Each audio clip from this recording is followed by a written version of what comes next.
Tenho uma confissão a fazer. Não dou grande valor ao carnaval. Não dava, não dou. Para ser honesta, faz-me lembrar de nada senão de palhaços, do cheiro a maquilhagem barata e da confusão entre a multidão. Quem sabe se isto não muda hoje? Se desperta algo profundo em mim que tenha de repente uma ansiedade de sair com o disfarce mais excêntrico que alguém alguma vez viu. Pode ser que isto mude.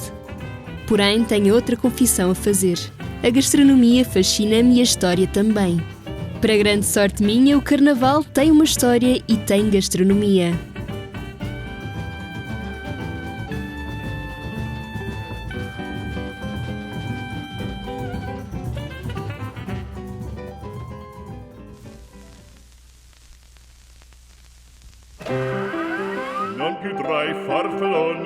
Ainda Jesus não era nascido quando o carnaval ganhava a sua forma embrionária.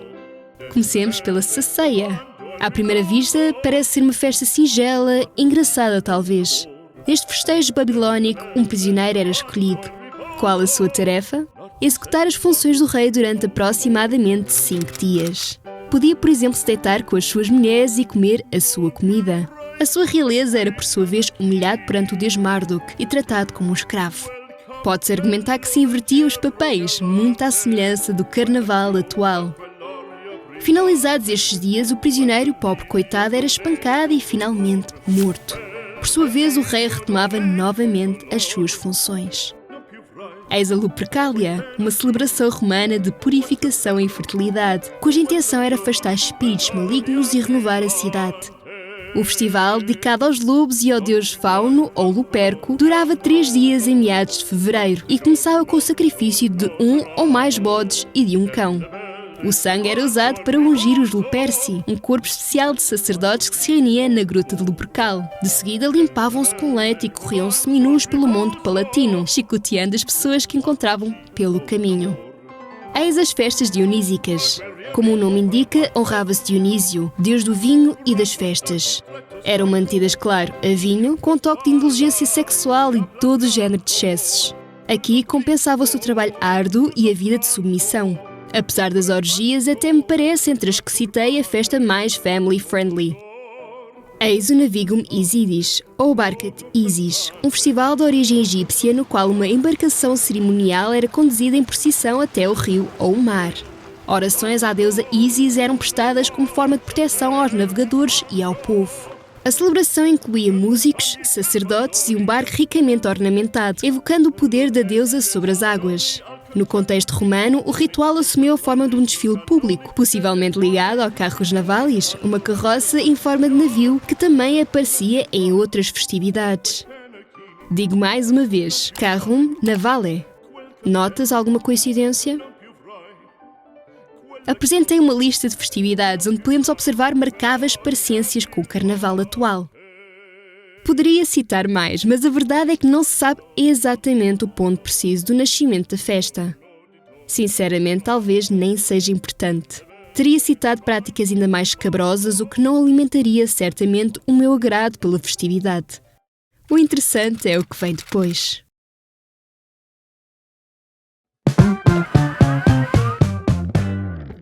Tudo bem que a ideia de carros alegóricos seja particularmente apelativa. Porém, tenho guardado uma explicação ainda mais caricata para a origem da palavra carnaval. E esta é definitivamente gastronómica. Primeiramente, o carnaval passou de um costume pagão para uma adaptação tipicamente cristã. E claro, não é a primeira vez. Assim sendo, a festividade em si passou a ser associada direta ou indiretamente à ressurreição do nosso Jesus Cristo, ou àquilo que conhecemos por Páscoa. Como o nome indica, a Quaresma tem um período de 40 dias, sendo normalmente realizado antes do domingo de Páscoa. Nela, a penitência prevalece, sendo a gula pela carne naturalmente mal vista. Como a vida é de extremos, por norma 3 dias antes da quarta-feira de cinzas, o dia em que se começa a Quaresma, a grande festa é iniciada, a festa onde o excesso é absolutamente bem-vindo. E daí vem o nome. Do carnaval, quer dizer. Vem do latim carne vale, ou carne levare, significando adeus carne ou retirar a carne. Em Portugal também se conhece pelo nome de entrudo, significando literalmente entrada. Entrada da primavera do novo ciclo agrícola talvez, ou simplesmente entrada da Quaresma. A sua primeira referência remete ao ano 1252. O entrudo incluía pequenas brincadeiras como molhar e sujar quem passasse na rua. Usava-se, por exemplo, líquidos fedorentos, desde água suja, lama, urina a limões de cheiro. Enfim, tudo o que sujasse. É carnaval e ninguém leva a mal. Contava-se e conta com carne, muita carne. Olha, uma boa feijoada, por exemplo. Arroz, carnes variadas, um bom feijão, um bom chouriço e tudo o que se tem direito. Devo notar que, por norma, se salvava as carnes gordas, especialmente para esta época. No norte do país, a orelha de porco é a parte predileta.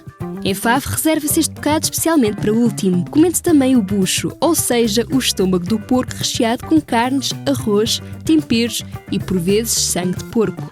Além disso, o cozido à portuguesa é bastante apreciado, bem como a vitela assada à moda de Faf. Em São Lourenço da Montaria, o almoço de terça-feira inclui orelheira com salpicão e arroz. De seguida, come-se também o frango. Manda a tradição que alguns dias antes do Domingo Gordo circule pela freguesia o mordomo das almas, pedindo carne, reunindo especialmente a orelheira e enchidos. No domingo, depois da missa, as raparigas levam as carnes para o adro, onde são, por fim, leiloadas. O que se ganha fica para a missa pelas almas ou para as obras da paróquia. Um outro prato gordo da eleição em algumas localidades é o galo. Tanto é que se tornou protagonista de todo um espetáculo. Na Guarda pratica-se o julgamento e a morte do galo. O galo, um símbolo de crise, de corrupção e de todos os males que causaram insucessos no ano antecedente, é julgado em plena praça pública e de seguida queimado. Na aldeia de Lazarim são usadas máscaras de madeira, tipicamente feitas de amieiro, esculpidas à mão pelos artesãos locais. Para dar início à festa, a leitura dos testamentos do compadre e da comadre é feita, consistindo numa lista de críticas feitas pelos rapazes às raparigas e vice-versa. O testamenteiro anuncia a morte dos compadres, sendo os dois substituídos por bonecos. São posteriormente queimados e enterrados. No fim, é servido um caldo de farinha e uma feijoada de porco. Um grande desfile é exibido onde os caretos caminham pelas ruas da aldeia ao som dos bombos. Na aldeia de Podense, os rapazes solteiros vestem um belíssimo fato feito de franjas de lã de cores vivas e colocam na cara uma máscara de metal. Estas mesmas máscaras remetem ao diabo que anda à solta durante o dia. A intenção é fazer barulho, muito barulho. Isto tudo com o auxílio dos chocalhos que o fato disponibiliza. Deste modo, a tradição é chamada de entrudo chocalheiro ou ainda de carnaval podense. É prestigiado de tal maneira que é considerado património cultural e material da humanidade pela Unesco. Conheces o carnaval tradicional de Val de Ilhavo? Passas então a conhecer. Ao que tudo indica, é uma festa que envolve a forte presença dos cardadores, um grupo feito de homens, por norma, solteiros. Usam cardas, utensílios usados tipicamente no processamento de fibras têxteis, sendo usadas para cardar as senhoras que vão passando. Estas máscaras são tipicamente feitas de pele de carneiro, roupa interior feminina, meias, diversos chocalhos amarrados à cintura e fitas de papel coloridas na parte de trás. Os olhos são desenhados e pintados com cortiça. O formato do nariz é feito com panos vermelhos e o bigode com pelo de rabo de boi. Talvez me tenha entusiasmado com as máscaras que me tenha esquecido de tudo o resto. Sim, gastronomia. Já falei sobre carne? E sobre... E de que é feita a sobremesa? Para já podemos falar sobre as filhoses que marcam a sua presença pelo menos desde o século XVIII.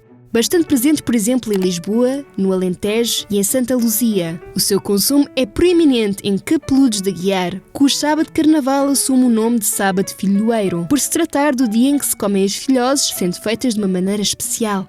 Usa-se farinha de milho miúdo e são fritas em manteiga de porco. Em São Lourenço da Montaria, um namorado com um grupo de rapazes, no dia de entrudo, enche de fitas a árvore que fique mais próxima da casa da sua rapariga. As raparigas oferecem-lhes em sua casa filhoses e vinho, que eles bebem por malgas. O consumo de filhoses é, portanto, geral em todo o país. Há outras sobremesas que se destacam, como o arroz doce, as azevias, a sopa seca, as boleimas, os cucuretes, os nógades, os bolinhóis, sericaia, borrachões, as mal-assadas, pinhoada, rabanadas e pastéis de entrude de vinhais. Enfim, é o entrude e come-se de tudo.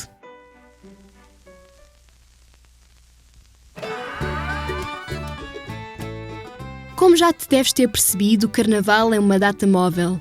Mas claro, não é coincidência. É móvel porque a Páscoa baseia-se no calendário lunar. Lembras-te que antes desta comemoração temos a Quaresma e antes da Quaresma temos o Carnaval? O Carnaval é por isso influenciado diretamente pelo domingo de Páscoa. A mudança da data da última leva à mudança da data da primeira. Já a Quaresma era levada muito a sério, ao ponto do Imperador Carlos declarar pena de morte aos saxões que não se quisessem batizar ou que não comessem carne nos 40 dias. Um outro caso é narrado por Voltaire, contando a história de um campesino que em 1729 sofreu um corte na cabeça por ter comido carne num cavalo que já se encontrava morto e abandonado num prado. No mosteiro da Alcobaça, para fugir à Quaresma, eram particularmente imaginativos. Porcos, cordeiros e vitelos eram atirados disfarçadamente ao rio, de modo a fingir que de peixe se tratassem. É graças a esta abstinência de carne que temos nos dias de hoje a vasta gama de pratos que envolvem bacalhau. Os portugueses foram decididamente criativos na criação destas receitas.